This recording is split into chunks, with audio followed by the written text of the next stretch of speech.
ওটাতে এসআইআরে আপনি ফর্মে দেখবেন প্র্যাকটিক্যালি 3টে পৃষ্ঠা ফিল আপ করতে হচ্ছে, বাকিগুলো ট্রাইব্যুনালে যার নাম আছে তার একটা পৃষ্ঠা আছে, সিএতে অ্যাপ্লিকেন্টের আছে, কাস্টের আছে, ওগুলোতে কার্যত কিছু নেই, এগুলো তো করছেন। দেখুন সরকারের মানে জনগণের 36,000 টাকা বছরে দেবে। আপনি 20 টাকার ঢেঁড়স কিনতে গেলেও টিপে দেখেন, আর 36,000 টাকা বছরে দেবে, সহযোগিতা করুন না। আর এই যে তারিকুল, হাজিকুল, রফিকুল, কৃষির সব নাম আছে, দাঁড়ান এই নামগুলো বিখ্যাত নাম সব।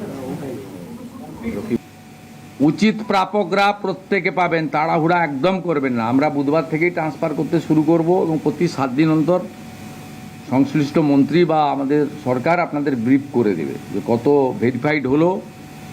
এখনই তো ধরুন ডেলি 2 লক্ষের বেশি ভেরিফাইড হয়ে যাচ্ছে, মানে জমাটা আমি বলছি না, ভেরিফিকেশান আমরা করে নিচ্ছি, একদম জেনুইন লোকজনের লিস্টই এসে যাবে। কিন্তু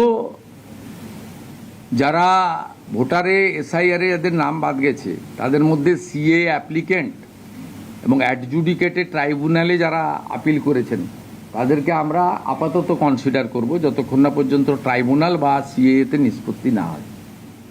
যে ভোটারই নয় সে কি করে সামাজিক ভাতা পেতে পারে?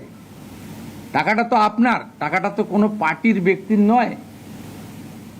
আপনি করলেন মহিলাদের জন্য, তারিকুল রাকিবুলের জন্য তো নয়, চন্দ্রকোনার টিএমসি নেতা উত্তম সাহুর জন্য তো নয়। এইখানেই আমাদের সরকারের নীতি এবং উদ্দেশ্য।